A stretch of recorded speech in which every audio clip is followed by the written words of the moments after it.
વધુ વિડીયો જોવા માટે ચેનલને સબસ્ક્રાઇબ કરવું અને બાજુમાં આપેલ બેલ આઇકન પર ક્લિક કરવું અને ઓલ સિલેક્ટ કરી લેવું, જેથી હું વિડીયો મૂકીશ, યુટ્યુબ પર અપલોડ કરીશ તો તમને નોટિફિકેશન મળી રહે. દરેક પ્રકારના વિડીયો એક જ લાઇનસર જોવા હોય તો તમારે સૌથી પહેલાં ટ્યુશન ક્લાસીસ પર ક્લિક કરવું, ત્યારબાદ પ્લેલિસ્ટમાં ક્લિક કરવું તો તમને દરેક ચેપ્ટરના વિડીયોના ફોલ્ડર જોવા મળી જ રહેશે. આજે હવે ફક્ત ચેપ્ટર 3નું ઇન્ટ્રોડક્શન જોવાના છીએ. તો ઇન્ટ્રોડક્શનમાં શું છે, તો ચેપ્ટર છે આપણું ચેપ્ટર 3. કયું છે? વિદ્યુત પ્રવાહ. 3.1 ટોપિક છે પ્રસ્તાવના. અને તેમાં શું છે પ્રસ્તાવનામાં? તો આપણે સ્ટાન્ડર્ડ 12ના ચેપ્ટર 1માં શું જોઈ ગયા છીએ? મુક્ત અથવા બધિત વિદ્યુત ભારો. આપણે જે હતા ચેપ્ટરમાં મુક્ત અથવા બધિત વિદ્યુત ભાર એમને આપણે શું કર્યું હતું? સ્થિર ધાર્યા હતા. સ્થિત અથવા સ્થિર ધાર્યા હતા. સ્થિર ધારવામાં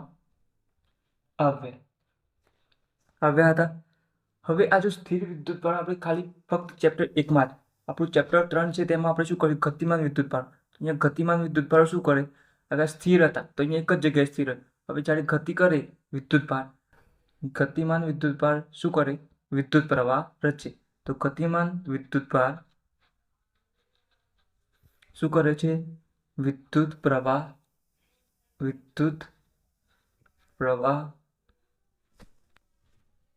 રચે છે.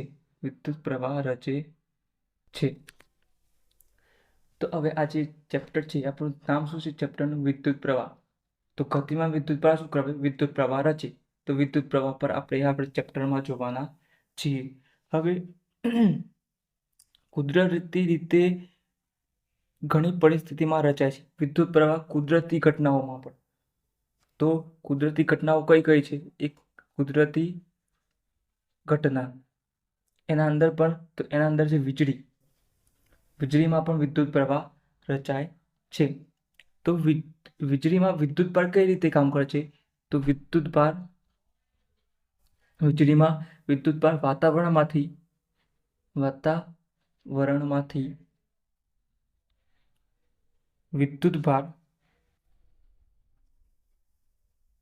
વાતાવરણમાંથી પસાર થઈ વિદ્યુત ભાર, અહીંયા વાતાવરણમાંથી પસાર થઈ વિદ્યુત ભાર વાદળોથી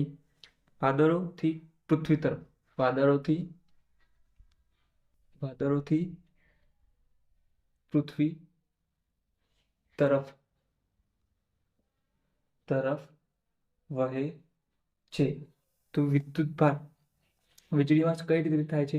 તો વાતાવરણ છે પૃથ્વીની આજુબાજુ 1000 કિલોમીટરની આજુબાજુ, તેમાં પસાર થઈ વિદ્યુત ભાર વાદળોથી પાછું પૃથ્વી તરફ આવે છે. અહીંયા વાદળો આપણે દોડીએ તો પાછું પૃથ્વી તરફ આવે તો વીજળી આપણે નીચે પડી, એવું ઘણી વખત ન્યૂઝમાં સાંભળ્યું હોય છે. તો વીજળી નીચે આવે છે તો વિદ્યુત ભારના કારણે વીજળી નીચે આવે છે. તો આ વીજળી શું થાય છે? ઘણી વખત વિનાશકારી બને છે. શું થાય છે? ઘણી વખત વિનાશકારી. જમીન પર પડે તો શું થાય? વીજળીના લીધે તમે ન્યૂઝમાં સાંભળ્યું જ હોય છે. તો ઘણી વખત વિનાશકારી બને છે. તો અહીંયા જે વીજળીમાં જે વિદ્યુત ભાર છે, વીજળીમાં વિદ્યુત ભાર એ શું કરે છે? સ્થાયી વહન નથી. સ્થાયી એટલે ચોક્કસ. કોઈક વખત વધારે વીજળી થાય છે, તમે જોયું હોય આકાશમાં જ્યારે ચોમાસાની ઋતુ હોય છે તો આકાશમાં વીજળી બનતી હોય છે. તો એ વીજળી શું થાય? એક વખત વધારે અજવાળાથી થાય છે તો અમુક ટાઈમ થોડી જ થાય છે. તો અહીંયા એવી રીતે વીજળી એક ચોક્કસ પ્રકાશ ફેંકતો નથી. કોઈક વખત વધારે પ્રકાશ ફેંકે છે તો કોઈક વખત ઓછી પ્રકાશ ફેંકે છે. તો આનું કારણ શું છે? કોઈક વાર વિદ્યુત ભાર વધારે આવે છે, કોઈક વાર વિદ્યુત ભાર ઓછો આવે છે. તો વીજળીમાં વિદ્યુત ભારનું સ્થાયી વહન હોતું નથી. વિદ્યુત ભારનું સ્થાયી વહન થતું નથી. સ્થાયી વહન એટલે મતલબ કે એક ચોક્કસ વહન થતું હોય, ચોક્કસ સમયગાળામાં ચોક્કસ વહન થતું હોય એને આપણે શું કહીશું? સ્થાયી વહન કહીશું. તો સ્થાયી વહનમાં વિદ્યુત ભારો નદીના પ્રવાહની જેમ નદીના પ્રવાહની જેમ સરળતાથી વહે છે. સરળતાથી વહે છે. તો સ્થાયી પવનમાં નદીની પ્રવાહ જેમ વહે છે, પાણીનો પ્રવાહ એક ચોક્કસ સમયમાં ચોક્કસ અંતર કાપે છે, તો એને આપણે શું કહીશું? સ્થાયી વહન કહીશું. તેવું વીજળીમાં થતું નથી. તો આ સ્થાયી વહન શામાં થાય છે?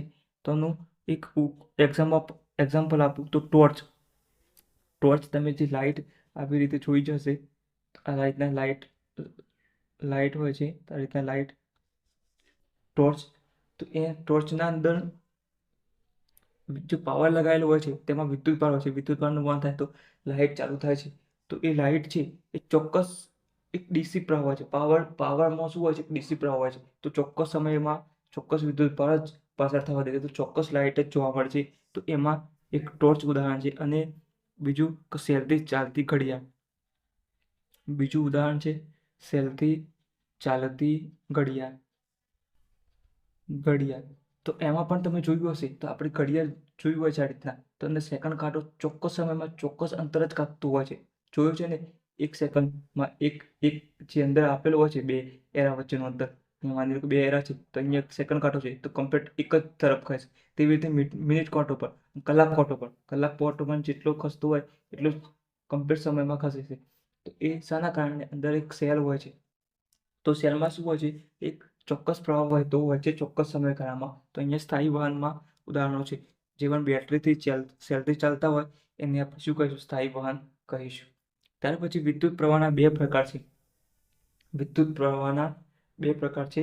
તો અહીંયા આપણે વિડીયોને પોઝ કરીને તમે લખેલો તો વિદ્યુત પ્રવાહના ફક્ત બે પ્રકાર લખી અને સમજાવું છું. અંદર કશું લખવાનું છે નહીં. હવે પ્રવાહના બે પ્રકાર છે. અહીંયા વિદ્યુત પ્રવાહના બે પ્રકાર. એક છે એસી પ્રવાહ, અલ્ટરનેટિવ કરંટ, અને એક છે ડીસી પ્રવાહ.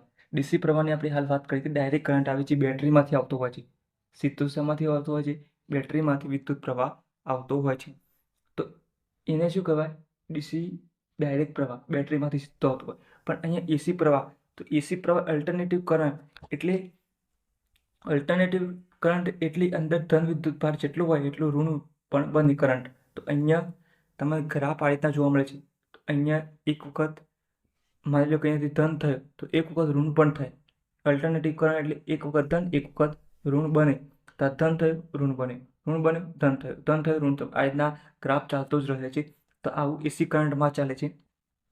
જેનું એક ઉદાહરણ આપું તો આપણા ઘરમાં જે વીજળી આવે છે, ઘરમાં આવતી વીજળી એ શાનું ઉદાહરણ છે? એસી કરંટનું ઉદાહરણ છે. તો અહીંયા એસી કરંટ છે એ વીજળી આપણા થાંભલામાંથી આવે છે. જ્યાં ઘર આગળ જે ડીપી હોય છે, ઘરના ગામડામાં એક જગ્યાએ ડીપી હોય છે, ત્યાંથી એક થાંભલા હોય છે, થાંભલાથી આપણા ઘર સુધી વીજળી આવતી હોય છે. તો એ વીજળી કયા પ્રવાહને આવે છે? તો એસી પ્રવાહને કારણે આવે છે. અહીંયા એસી પ્રવાહ, એના ઉપયોગો પણ હશે અને નુકસાન પણ હશે. તે ધોરણ 10માં આવી જ કહેલા છે.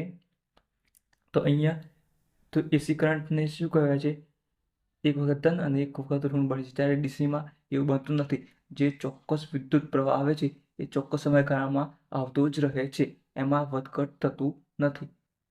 વધઘટ વિદ્યુત પ્રવાહ થતો નથી. જ્યારે અહીંયા એસીમાં એક વખત ધન બને એક વખત ઋણ બને એવી રીતે પ્રવાહ બનતો હોય છે. તો ઇન્ટ્રોડક્શનના આ ચેપ્ટરમાં ઇન્ટ્રોડક્શનમાં બસ આટલું જ હતું. એના ઇન્ટ્રોડક્શનમાં એક એસી પ્રવાહ અને ડીસી પ્રવાહ, વીજળી, સ્થાયી પ્રવાહ, અસ્થાયી કોને કહેવાય, અને વીજળી અને ગતિમાન વિદ્યુત પ્રવાહના લીધે પ્રવાહ રચાય છે. બસ આટલું જ ઇન્ટ્રોડક્શનમાં હતું. હવે તમારે દરેક ચેપ્ટરના ફોલ્ડર જોવા હોય તો મેં આ વિડીયોના શરૂઆતમાં એક નાનકડો વિડીયો મૂક્યો જ છે. તો શરૂઆતમાં તો તેમાં તમને બતાવેલું છે કે તમે પ્લેલિસ્ટમાં કઈ રીતે જશો. તો પ્લેલિસ્ટમાં તમને ધોરણ 11 અને 12 સાયન્સના તમામ વિડીયોના ફોલ્ડર જોવા મળશે. તો એક ફોલ્ડર હશે તો એના અંદર તે ચેપ્ટરના તમામ વિડીયો હશે. તો ધારો કે કોઈ ધોરણ 11નું ચેપ્ટર છે પ્રથમ, તો એ પ્રથમ ચેપ્ટરનું ફોલ્ડર જો નીચે હશે એકદમ, તો એના અંદર તમે ટચ કરશો તો એના અંદર જેટલા પણ વિડીયો હશે એ તમને ધોરણ 11ના પ્રથમ ચેપ્ટરના જોવા મળશે. તેવી રીતે બીજું પણ ચેપ્ટર મળશે, ત્રીજું પણ ચેપ્ટર મળશે. તેવી રીતે ધોરણ 12ના પણ પ્રથમ ચેપ્ટરના ફોલ્ડર મળશે, બીજું ચેપ્ટરનું મળશે, ત્રીજું ચેપ્ટરનું મળશે. તો તમને પ્લેલિસ્ટમાં દરેક ચેપ્ટરના ફોલ્ડર મળી રહેશે. અને ડિસ્ક્રિપ્શનમાં ટેલિગ્રામની લિંક હું મૂકી દઈશ, તો જોઈન કરી લેવી.